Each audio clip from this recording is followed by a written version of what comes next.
자, 여러분 안녕하세요. 오늘은 비유와 상징에 대해서 배워보도록 할 겁니다. 자, 비유가 뭐냐? 비유는 정말 우리 생활 곳곳에 막 침투해 있는 그런 거예요. 광고를 봐도 나오고 길 가다가 그냥 현수막 붙은 거 봐도 다 나오는 게 비유입니다. 자, 한번 공부해 보도록 합시다. 자, 선생님은 어렸을 때 길 가다가 포크레인이 막 땅을 파는 걸 본 적이 있는데 그때는 굉장히 충격이었어요. 어떻게 저 큰 게 움직이지? 선생님이 어렸을 때 공룡 되게 좋아했는데 남자애들은 어렸을 때 공룡 되게 좋아하잖아요. 거기서 막 그 공룡이 살아 움직이는 것 같았어. 그 공룡 중에 제일 포악하고 싸납게 생긴 애가 뭐야? 티라노사우루스죠. 그 공룡 그 포크레인 팔이 움직이는 게 그 티라노사우루스 머리가 움직이는 것 같았어. 그래서 선생님이 집에 와서 어머니한테 이렇게 얘기를 합니다. 엄마, 나 티라노사우루스 같은 티라노 같은 포크레인 봤어. 포크레인이 티라노사우루스처럼 생겼어. 막 이렇게 막 흥분해서 얘기를 해요. 자, 이게 비유입니다, 여러분. 비유. 선생님이 어린 마음에 포크레인을 막 엄마한테 실감나게 표현하기 위해서 티라노를 갖다가 썼어. 원래 표현하고자 한 거는 우리는 문학적으로 원관념이라고 합니다. 그리고 원관념을 생생하게 표현하기 위해서 끌어다 쓴 거를 보조관념이라고 해요. 보조관념. 자, 그래서 원관념을 보조관념에 빗대어서 표현하는 거. 이게 바로 비유입니다. 자, 알겠죠? 자, 생각해 보세요. 티라노 같은 포크레인이라고 했는데 선생님이 이제 보면 포크레인 뭐 별로 크지 않아. 그냥 너희들이 볼 때는 아직도 막 굉장히 커 보이겠지. 하지만 선생님처럼 187cm가 되면 포크레인은 작아 보여. 그래서 그냥 큰 개 같아. 큰 개. 골든 리트리버 정도? 골든 리트리버? 골든 리트리버 같은 포크레인이 있네 이러는 거랑 티라노 같은 포크레인이 있네 이거랑 느낌이 확 다르죠. 자, 그래서 비유는 정말 대상을 생생하게 표현하게 해주고 문학적으로 잘 쓰이면 대상을 아름답게 표현하게 해줍니다. 자, 이 비유 한번 알아보도록 합시다. 비유의 종류에는 크게 세 가지가 있어요. 첫 번째부터 알아봅시다. 첫 번째는 직유예요. 직유. 직유는 뭐냐면 원관념이 있고 보조관념이 있다고 칠 때 원관념이 원래 표현하려고 했던 거 보조관념은 그걸 생생하게 표현하기 위해서 갖다 쓴 거라고 했죠. 요 사이에 뭐뭐 같이 뭐뭐처럼 뭐뭐인 듯 이런 말이 들어가는 게 바로 직유법이에요. 자, 여기 한번 봅시다. 눈처럼 희고 고운 백발.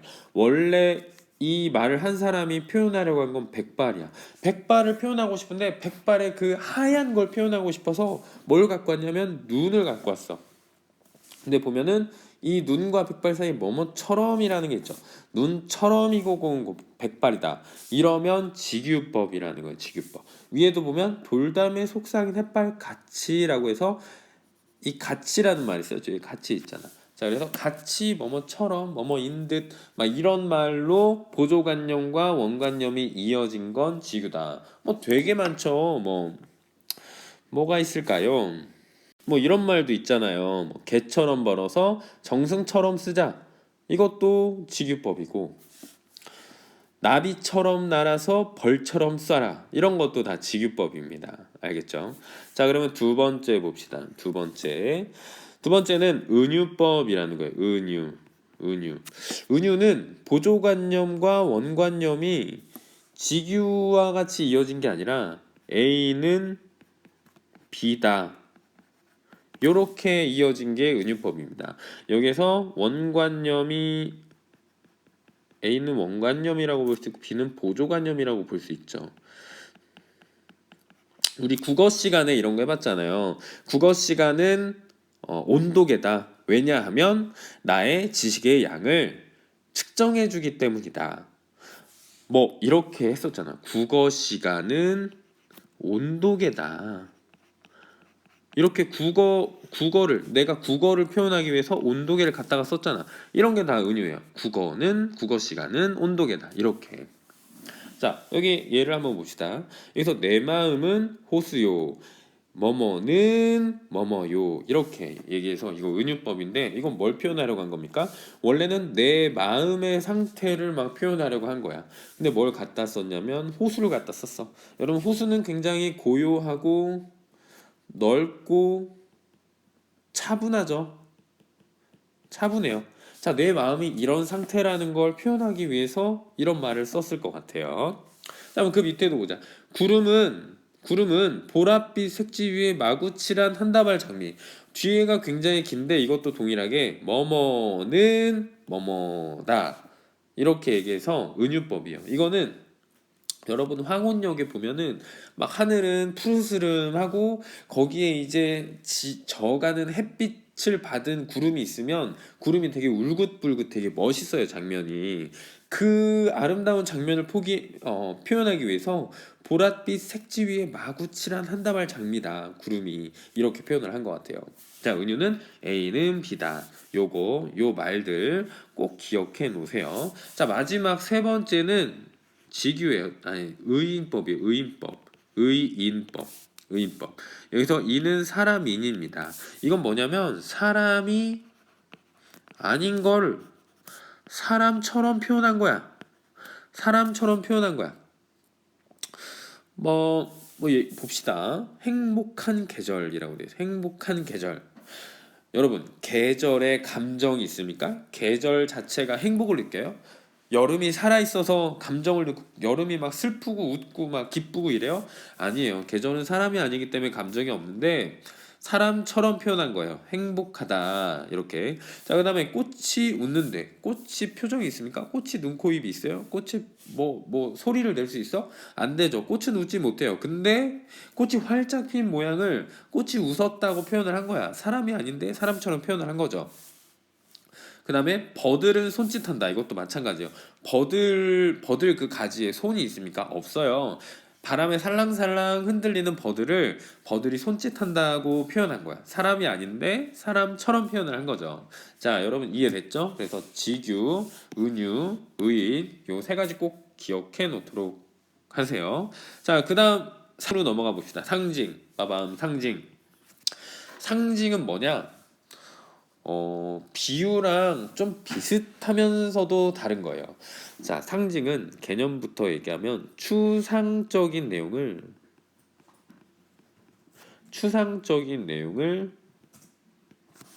구체적인 대상으로 나타내는 거예요. 추상적이라는 건 뭐냐면 예를 들면 열정, 희망, 사랑 이런 것들, 평화 이런 것들 다 추상적인 거예요. 자, 뭐가 추상적이냐? 눈치 빠른 사람은 눈치를 챘겠지만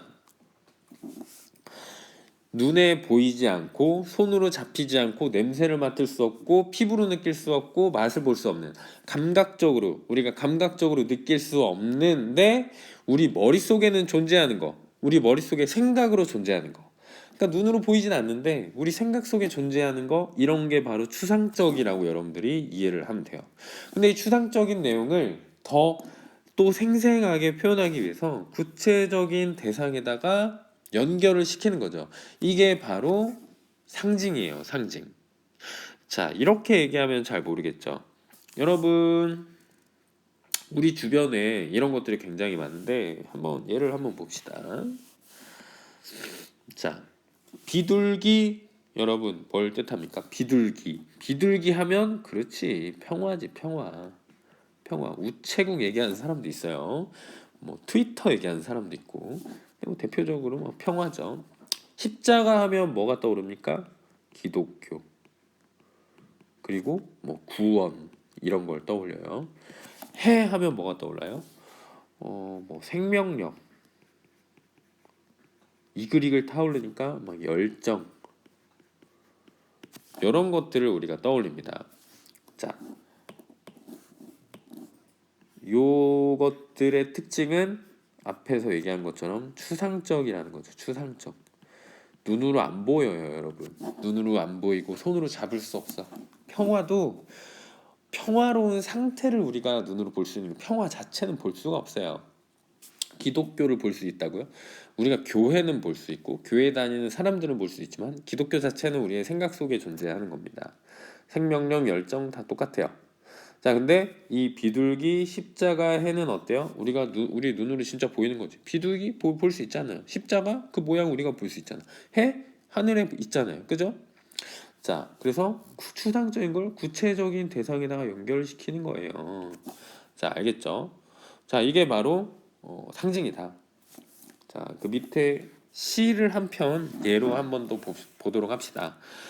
자, 여기 우리가 눈발이라면이라는 시인데 요 진눈깨비와 한방눈이 뜻하는 게 뭔지 한번 생각하면서 우리가 봤으면 좋겠어요.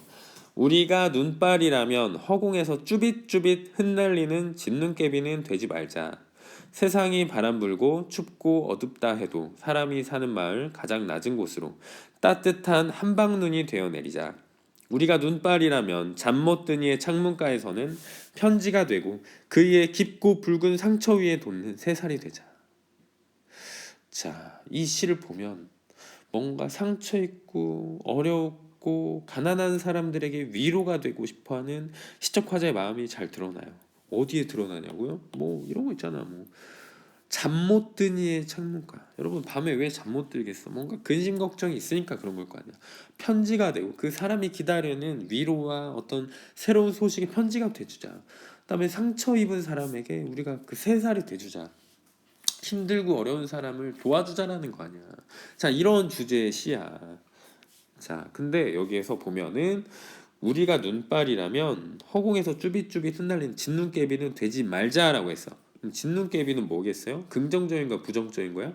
부정적인 거죠. 사람들에게 위로를 전해줄 수 있는 거야? 전해주지 않는 거야? 전해주지 않는 거예요. 위로가 되지 않는 거예요.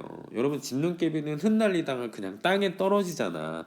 막 땅에 떨어져요. 떨어지는 게 바로 진눈깨비야. 근데 그 밑에 쭉 보면은 사람이 바람 불고 춥고 어둡다 해도 사람이 사는 마을 가장 낮은 곳으로 따뜻한 한방눈이 되어 내리자. 이거는 되자고 했어. 이렇게 돼서 우리가 내리자라고 했어요.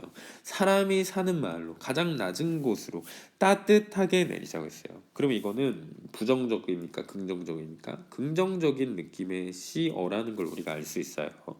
이거는 사람들에게 위로가 돼주는 거야. 그냥 땅에 떨어지는 게 아니라 그 사람들한테 뭔가 포근한 느낌을 주는 그런 거라는 거지. 우리 한방눈은 막 솜처럼 쌓이잖아. 포근포근하잖아요. 자, 그래서 한방눈은 사람들에게 위로가 되는 거라고 할 수 있어요.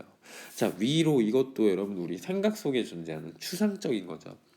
자, 한방눈은 눈에 보이는 거죠. 그래서 추상적인 거를 또 구체적인 거랑 연결시켜서 이것도 상징이라고 볼 수 있어요. 자, 진눈깨비도 위로가 되지 않는 거라고 해서 이것도 좀 부정적인 것들에 대한 상징이 될 수 있는 거죠. 자, 알겠죠? 그래서 여기까지 우리가 또 상징을 알아봤는데 굉장히 간단하게 알아봤어요.